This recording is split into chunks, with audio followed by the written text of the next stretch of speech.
Hey everyone, sorry for the delay. Actually, it's not even a delay, it's just my regular upload schedule. Assuming this comes out in June. Please, Connor, please edit this video. But anyway, yeah, I guess sorry for the delay. I've been trying to fight Melania, and yeah, not good. But anyway, welcome back to the channel. We're finally here, counting down my top 10 favorite aliens in the Cosmic Encounter base set, and I am so excited, so excited.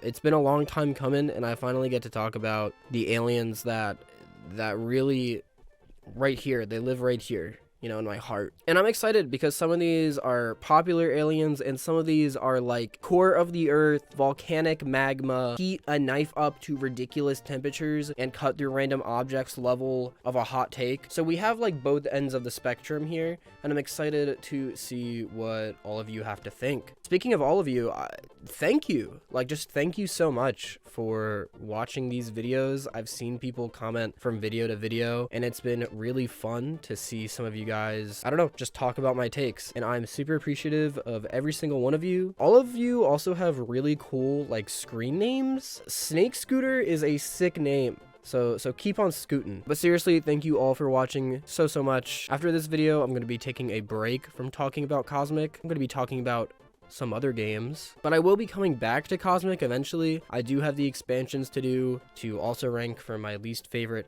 to favorite, so don't worry, this isn't the end of the Cosmic videos, just a short hiatus after this. I do plan on releasing another one before the end of this year for sure, because I don't know, these are just fun to make. I hope you all continue to join me as I cover this stuff, just my thoughts about games, game design in general. Yeah, that's it. Thank you. So without further ado, let's just do it. It's time to start talking about my goats.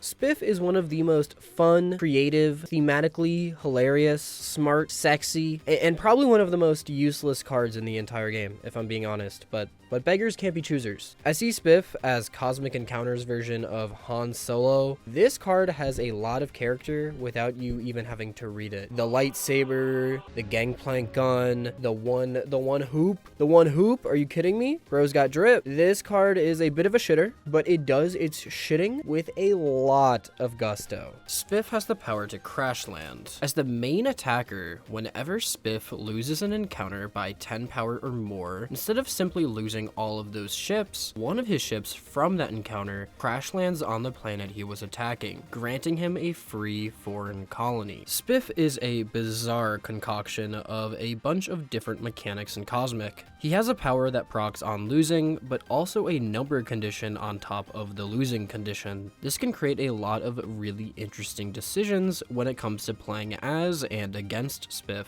As a defender against Spiff, you want to beat him, but not by too much. You have to decide how low you want to go while you still think you can beat Spiff. While playing as Spiff, you have to decide if you're going for a crash land or if you're just going to try to win the encounter. Ultimately, this power is pretty weak since it only procs when you're on the offense and when you lose that offense, which if it's your first encounter will end your turn. It does, however, have a trump card. At 4 colonies, Spiff becomes basically the most dangerous alien in the game. Usually if Spiff crash lands, it's not a huge deal. Only one ship crash lands on the planet. If you have a power like Shadow or Will in the game, it's not too hard to get rid of. If Spiff is at 4 colonies and gets to attack though, it quickly becomes a tense scenario. You have to beat him, but you can't beat him by too much or he'll win the game. But if you go too low, you might just lose. Should you invite allies? If you invite allies, surely Spiff will play low. But what if he doesn't? So many questions are created by this simple rule, and I absolutely love it. Spiff's matchups against other aliens are absolutely wild as well. He actually matches up very nicely against some of the strongest aliens in the game. Virus and Tripler are mandatory, so Spiff can crash land on them super easily. essentially. Basically, the stronger the power, the stronger Spiff becomes. Overall, Spiff is a pretty weak alien that just has a bunch of interesting encounters and is nichely very strong during a few points of the game. I know I most likely sound pretty hypocritical because one of my main criticisms of Hate was that you don't get to proc it super often, but I guess I just prefer interesting encounters over stalling the game out. Sue me, I guess. I don't know. I like what I like, so make your own list.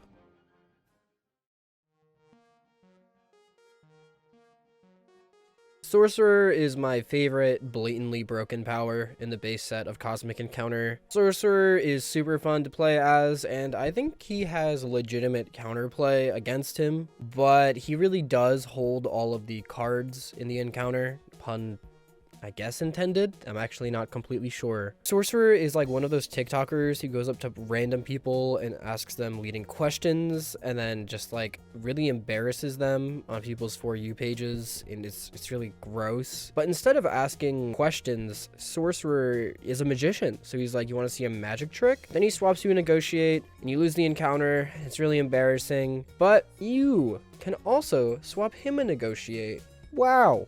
That's pretty neat. Pretty magical power. So let's break it down. Sorcerer has the power of magic. As a main player, after encounter cards are selected, but before they're revealed, you may use this power to swap the encounter cards played. Sorcerer is so much fun to play as, and also to play against. He has similar gameplay to Gambler from both sides, actually. Since you choose to swap the played cards after they are put down, your opponent has to hard read if you're going to swap them or not. Playing against Sorcerer is essentially betting whether or not Sorcerer is going to swap. If you think Sorcerer is going to swap, you play a low card or a negotiate. If not, you play whatever card you think will win you the encounter. The Sorcerer player also has to make a bunch of interesting choices. Since you don't know if your opponent is going to hard read you or not, it creates a super interesting dynamic to the encounter. Both players in the encounter are trying their best to read each other, and it makes every encounter Sorcerer is in a high tension 50-50. Honestly, that's about it for Sorcerer. There's not much else to say. He doesn't impact the game politically in a significant way or add pressure to a niche part of the game. Sorcerer just has the most fun encounters to play from both sides of basically any alien, in my opinion, since the encounter usually feels somewhat winnable from both sides. There's a huge skill ceiling to playing as and against Sorcerer as well, similar to Gambler. Reading the state of the game, card tracking, and reading your opponent are all important and rewarded when playing against Sorcerer. Can we just talk about the iconic Sorcerer art? This guy is easily one of the coolest designs for an alien in the game, and it's clear Fantasy Flight knew that, using him essentially as the mascot for the game. Overall, Sorcerer makes Cosmic extremely fun to play for both him and his opponents. Absolutely iconic alien, 10 out of 10, no complaints here. Actually, why is Sorcerer green? I feel like he's one of the more complex aliens to have in the game. He should be yellow at least, but whatever, I don't care. Fantastic alien, go next.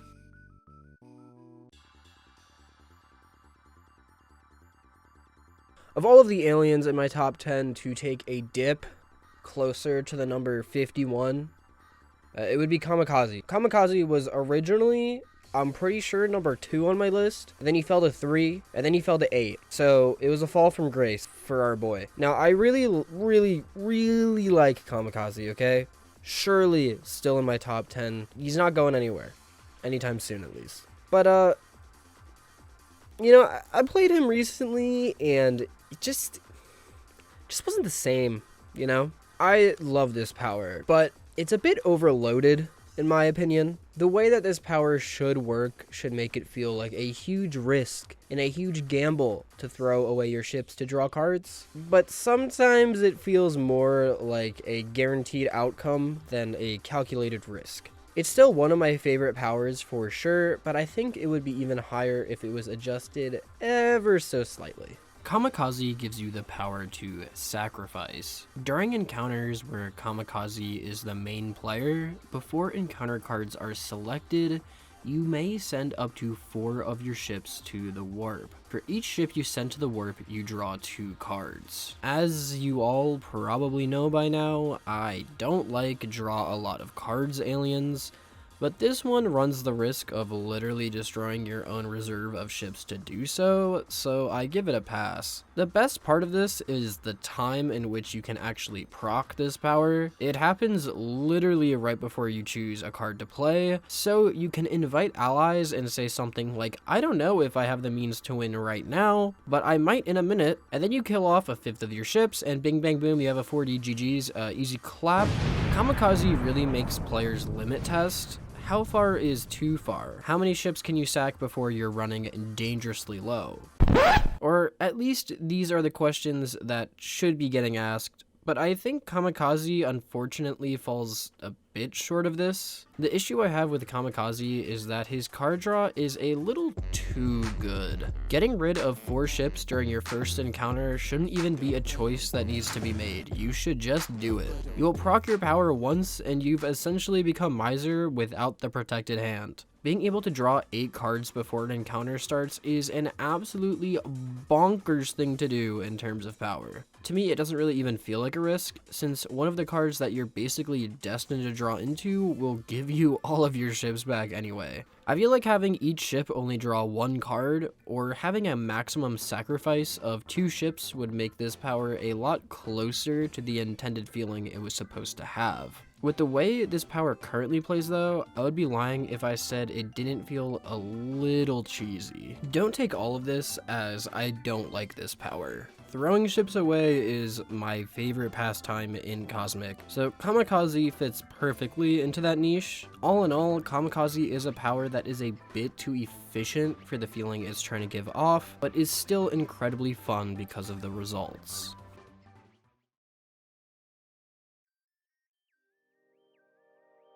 Warrior is literally that guy in your ranked game of League of Legends who, after your bot lane goes 0-7 at like 7 minutes, they type like, don't worry, we scale in chat. Yeah, that's Warrior, but he actually scales. Before like a year ago, I used to really not like this power. It would probably be in my bottom 10 aliens in the game, but then I realized it rewards losing, and then I realized that after losing 2 encounters, I'm basically human, and then I realized that I'm a huge problem at the end of the game because the 40 and the 30 are gone, and I have a passive plus 10. What are you gonna do? What are you gonna do? How are you gonna fight me? And then I realized that this bit is going on too long, and I should probably start talking about the power. So let's get into it. Warrior has the power of Mastery. As a main player, whenever Warrior wins an encounter, he gains 1 token to his alien sheet. If he loses an encounter as a main player, he gains 2 tokens to his alien sheet. During an encounter, Warrior gains +1 power for each token on his alien sheet. Now, at a surface level, Warrior doesn't look great, but during the late game, he can actually pack a pretty significant punch. I find Warrior incredibly fun because if you lose an encounter, you can just say, oh well, +2, I scale, what are you gonna do? Unlike Warpish, who I think is overall a stronger pick, Warrior can't lose his additional boost in strength. Since his chips aren't removed after an encounter, he strictly becomes stronger during the game. Additionally, since it takes a long time for Warrior to really ramp up, he feels like a much healthier alien to be in the game as opposed to Warpish. His power also feels balanced and deserved, unlike some of the other really hard-hitting powers. In order to become stronger, you need other players to step over you. You need to lose to become stronger, but a smart Cosmic player will understand that losing isn't always that bad. Throwing an encounter with a Negotiate can have its benefits, so gaining +2 is just an extra reward of the compensation that you already just gained. Warrior isn't just about losing, he's also about losing wisely. You can't just throw until you think you're strong enough to roll everyone over. By that time, the game will already be over. Thus, you need to choose your wins and losses carefully. For everyone else, Warrior is a bit of a time bomb. You need to end the game before he gets unkillable, which admittedly does take a long time. In low player count games though, Warrior can get pretty strong reasonably quickly, so players will really have to be careful about his scaling. Overall, I think Warrior is a criminally underrated pick and is honestly one of the most brain-dead fun aliens in the game. Just throw, say whatever, +2, go next, and keep playing. I love being rewarded for dying. It is awesome.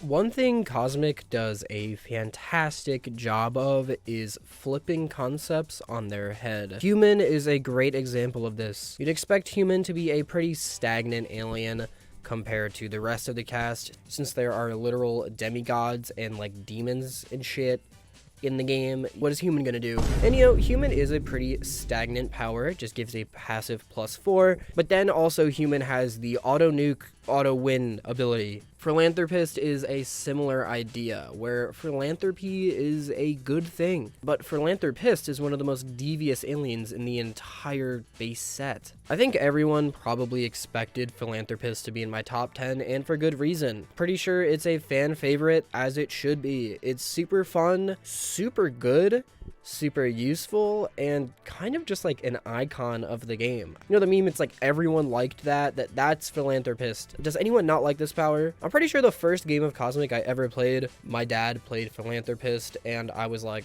so what, he gives cards away? Over the course of the game, I was like, oh wow, that's something. Philanthropist is one of the Cosmic encounter powers of all time, and anyone who plays the game should try him at least once. I hope I can do this iconic card justice. Philanthropist has the power of giving. As a main player or ally, you may give any one card from your hand to one of the main players. If you are a main player, you can give a card to your opponent. This power is by far one of the most fun cards to play in the game. If you're an ally, you have the ability to give the player you're backing a great card to help you win the encounter, or you can give them a terrible card just to get it out of your hand. If you're a main player, you will most likely just give your opponent a terrible card from your hand. Philanthropist allows you to get all of the junk out of your hand while simultaneously adding trash to everyone else's hand, which is extremely satisfying. The amount of interactions that can happen with this alien is pretty limitless. You can give a player a Mobius tube so that they can play it early. You can give your opponent a negotiate so you're able to talk that encounter out if they don't have one, or to get a negotiate out of your hand. And most importantly, you can purposely fill certain aliens' hands with trash cards to counter their ability to quickly get cards out of their hand. There's really just something about tapping a player on the shoulder and saying, "Hey bro, I got a card for you," and then slipping them a 0 or a negotiate. It's just so goddamn satisfying. Give the guy who made this power a raise, please. Another thing I really like about this alien is that he isn't overbearing. Giving away a card doesn't allow Philanthropist to gain a new card, and I'm really glad they went that route. This way, you'll most likely run out of cards you want to give away at some point or another. You'll either have to stop using your power, gain new cards through allying with the defense, or wait to get a new hand if you have no encounter cards. I think the main strategy for Philanthropist is to give away your terrible cards in order to eventually gain a new hand that is hopefully better than what you had. If you run into a good hand though, this power becomes way less useful. It's a super dynamic power and by far one of the best designed aliens in the game.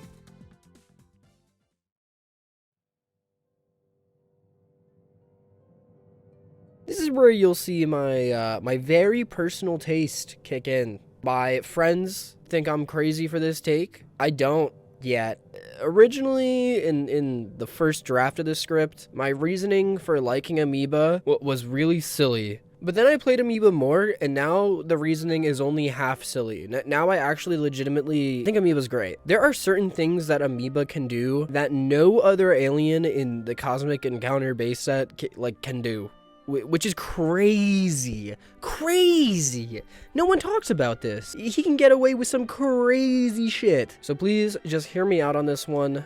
I promise I have solid reasoning for placing Amoeba this high. Amoeba has the power to ooze. As a main player, after encounter cards are selected, but before they are revealed, you can use this power to increase or decrease the amount of ships in the encounter to as many or as few ships as you want. This includes going down to 0 ships and also exceeding the 4 ship limit in an encounter. Now I'm gonna be completely honest, Amoeba is one of the weaker powers in the game, I think. I, however, find Amoeba incredibly fun and also incredibly stupid. My favorite move with Amoeba is the signature turn 1, put 15 ships into the encounter. Ooh, did you see that? All my ships are in the encounter now. What are you gonna do about that? What are you gonna do about that? Plus 15. What are you gonna do? What are you gonna do? Oh shit. It's not good. Look, I know what you're thinking. one risky move should not be enough to place Amoeba this high on your list. And you'd be right. Luckily though, I'm here to give you my list of cool things you can do with Amoeba that I think are pretty good. 1. So players seem to forget that you don't actually have to put 15 ships in as Amoeba. Like, you can put in 8. In fact, 8 ships is perfect. Most of the cards in the base set of Cosmic are between 6 and 15, and assuming you're not playing against any of the nuke aliens in the game, having more ships than your opponent is beneficial. Plus, having the ability to throw more ships in the encounter will encourage other players to ally with you, giving you a serious ship advantage. Yes, this is still risky, but it's a board game about space militarism, so just grow up and take the risk. 2. Oozing out of an encounter is insanely useful. Like an insanely useful piece of utility. As a main player, you can invite allies, ooze out, and kill them, and get rid of a bad card from your hand. There's basically no other power in the base set that can throw away a card and keep their ships from dying in an encounter other than zombie. 3. If you really wanted to, you can gain compensation from another player at an insane rate. Since you can have more than 4 ships in an encounter, you can negotiate and take up to 20 cards from the other player's hand. 20 is obviously not in your best interest, but throwing away 8 ships can be an actual calculated play to nuke someone's hand. Number 4, you can say, whoa, my ships are over here now. That's cool. Isn't that fun and interactive? So yeah, that's my main case of why Amoeba is actually pretty good, or at least pretty fun to play as. And yes, I would say my client has that dog in him, Your Honor. I really see Amoeba as playing on the knife's edge. Your ships basically turn into extra power, but you can risk losing a lot at a time. You have to play super calculated and super risky, and I really like that, as you can probably tell. So the main thing that really draws me to Amoeba though is in the subtext of the alien. A concept I talked a lot about previously is that some aliens just break fundamental rules of the game. Pacifist breaks the negotiate rule, Parasite breaks the allying rule, and Zombie breaks the dying rule, I guess. Amoeba breaks a very particular rule of the game, which is how many ships can be in an encounter. I feel like when designing the aliens, Amoeba was most likely thought up around the same time as the other mentioned aliens. There's an alien that can see the card their opponent played, there's an alien that can go as many times as they want, and there's an alien that can put as many or as few ships as they want in the encounter. Of these, I'd say that Amoeba might be the weakest, which I personally think makes it by far the most interesting. How far can you push this rule break? How far can I ride the line between risk and reward? Will throwing an extra few ships in really matter? All of these questions plague my mind while playing Amoeba, and I absolutely love it. I think I'm gonna get some hate for this take, and that's okay. It's my list, and I like what I like. I've seen some other people's lists, and I'm pretty sure this is a decently hot take. Overall, I feel that this power is a bit underappreciated, but I completely understand why.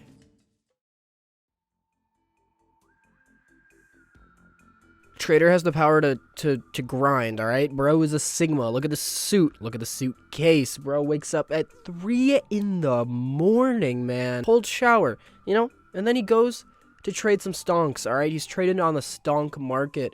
He's getting those gains. He's getting that bag, all right? How are you supposed to beat this guy? Trader's one of my favorite aliens in the game. I played Trader very early on in my Cosmic career, and I've just gravitated towards him ever since. He's a pretty straightforward alien, but his power is really good. Gets you out of a lot of bad situations, puts other players in really bad situations. Trader hurts powers that draw a lot of cards, and as you might have guessed, that is something I really like.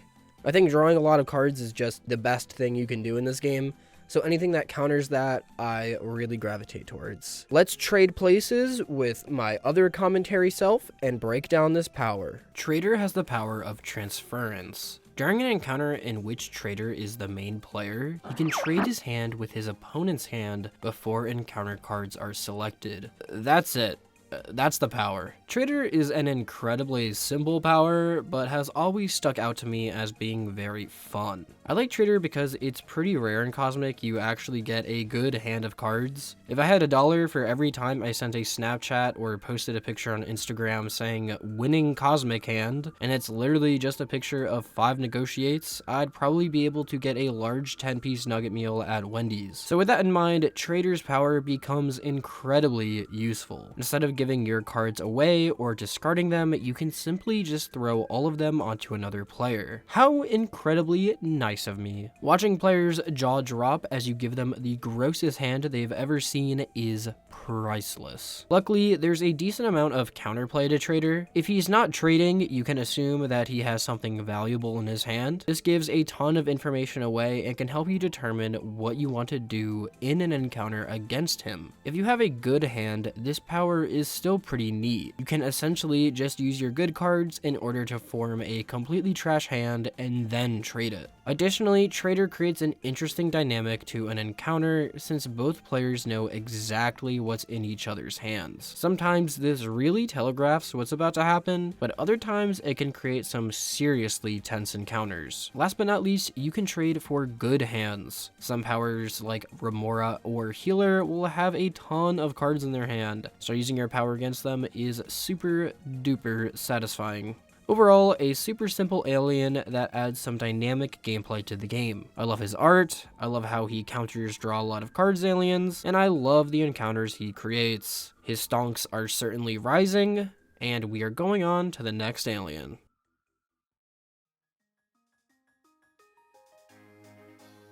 TikTok is just like a better, healthier version of Parasite. Tell me I'm wrong. Prove me wrong. One thing I've really been trying to work on throughout these videos is my script writing. I just realized that my writing's just not very good, or it's not as good as I thought it was. And one of the things that I say way too much is, honestly, this feels more like a game variant than a power, or this power adds a unique pressure to the game.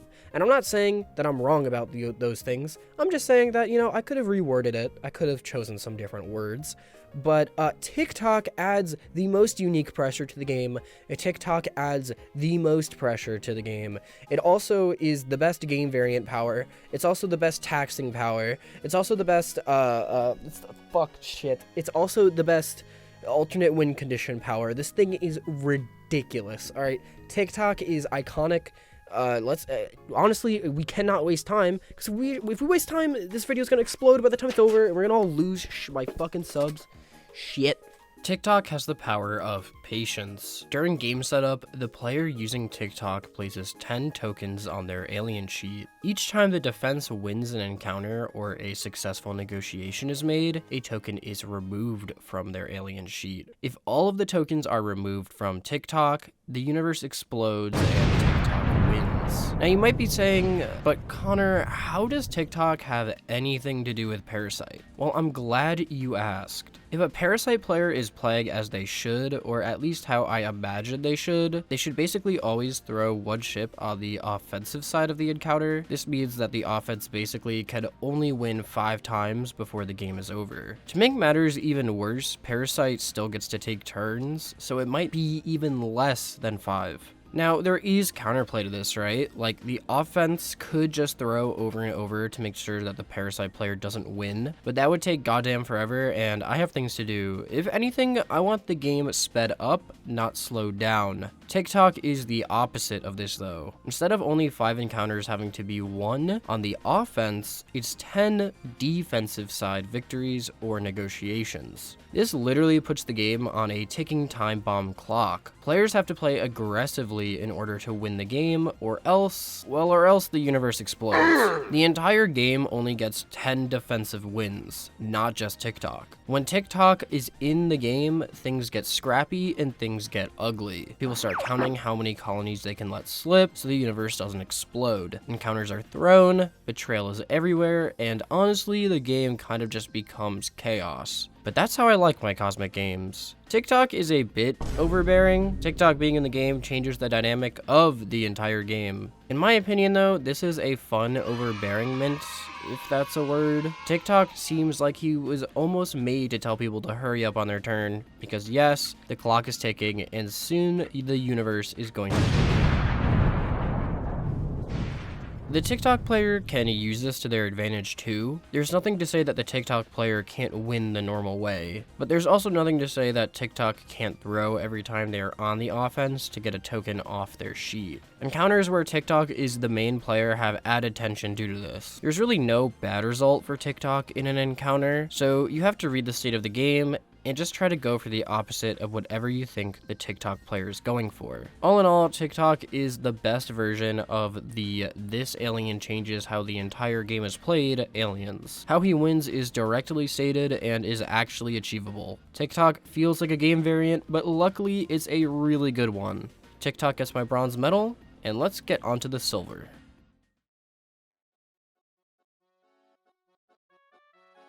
I think if you've been watching these videos, you would probably tell that the placement of Hacker this high was inevitable. If not, you might just be surprised he's not number one. I love negotiating, and I love killing ships, and I love compensation. Negotiate is such a big part of Cosmic, and is one of the more interesting mechanics I've ever interacted with in a board game. Like I said when I was talking about Vacuum, I love how Cosmic knows that you're not going to win. Part of being a good Cosmic player is knowing when you're going to lose and getting the most out of that loss. Hacker gets the most out of that loss, okay? Hacker gets definitely the most out of that loss. You can steal from the people you brought down with you.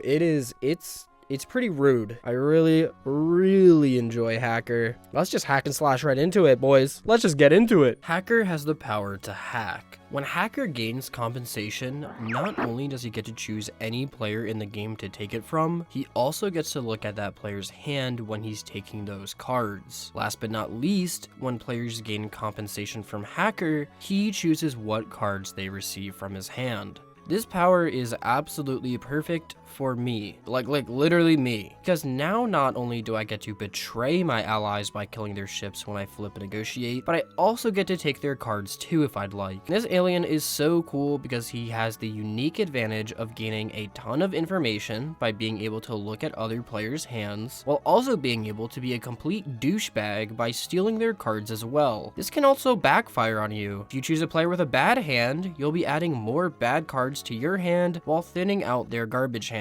Although that is kind of just how compensation always works in this game, so I guess it's just a result of the mechanic in general. The second part of this power is even more fun, since it encourages players to not throw against you. It actually should carry pretty significant weight when considering your options against Hacker. You're not going to get the cards that you want, and Hacker will always just get rid of his bad cards. So throwing against him isn't really a great option, which I really love. I also think that Hacker is pretty balanced. He can still only take cards from one player, not multiple, which I think is a good distinction. This way he doesn't gain an absurd amount of information by looking at too many players' hands. His power also requires him to sacrifice ships in order to proc. The more he sacrifices, the higher the reward. He also counters draw a lot of cards aliens, because he can really destroy people's hands. All in all, I have nothing bad to say about Hacker. Just a super deep power that is easily one of the most fun aliens to play for me. He adds to my favorite mechanic of the game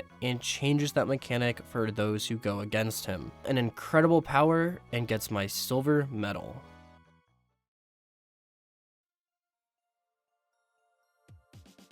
Fido's got that dog in him, because he's a dog. He's my dog, alright? I love this power. This is by far my favorite power in the Cosmic Encounter base set, and it's not even close. I wish I could say something that would make this more hype, because this kind of feels anticlimactic. Like, I feel like I should be popping champagne or some shit. The thing is, Fido doesn't push the boundaries of any mechanics or do anything that I'm he's just the most fun for me. I mean, the main reason I like playing board games is interacting with people. And interacting with people in weird ways, in ways that you wouldn't be able to in real life.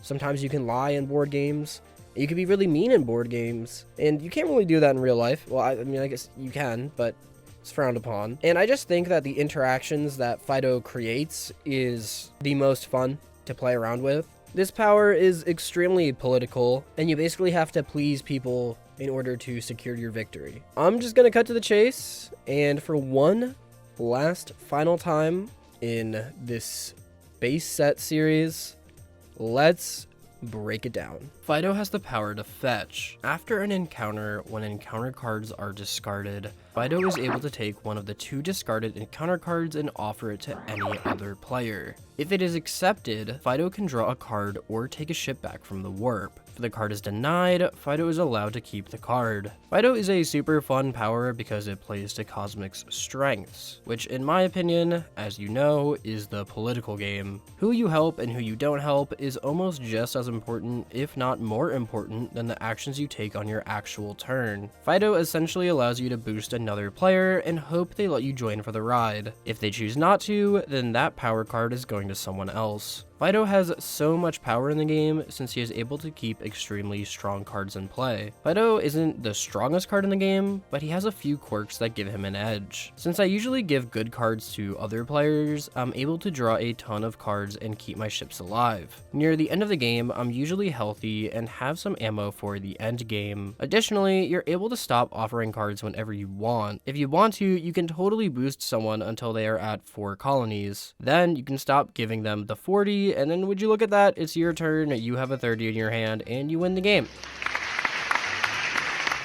Fido is my favorite alien because he allows players to interact in weird ways. It's not like a lot of the other aliens in this set that just override a rule of the game. Fido creates alliances, which can also be torn down by Fido. Fido is essentially a weapons dealer for other players until he chooses not to be. It's so satisfying to play as this dumb-looking alien dog and control the pace of the game. Now, I will say Fido does slightly fall into the draw a ton of cards category, but I don't really see that as the main appeal of playing him. I think the main appeal is the alliances and keeping cards in the game. His card drawing is more of an extra benefit than anything else in my opinion. I think players underestimate Fido because they are afraid to give away good cards. I do the complete opposite. Try to offer players a deal they can't refuse, which in turn should pay off with me progressing in the game. Overall, Fido is not only one of my favorite base alien cards, but also one of my favorite cards in the whole game. I have so many fond memories of playing as Fido, and urge any Cosmic player to give him a try if they haven't already. And that is it, boys, girls, and my non-binary friends. That's the list. Woo! I actually can't believe it's over. Me editing this will be like, wow, I can't believe it's over. Because me right now, it doesn't really feel like it's over. I just want to give a huge thanks to everyone who has watched this far. Every view, like, comment, subscriber, everything. Every single one of those means so much to me. So I really appreciate it if you've watched this far.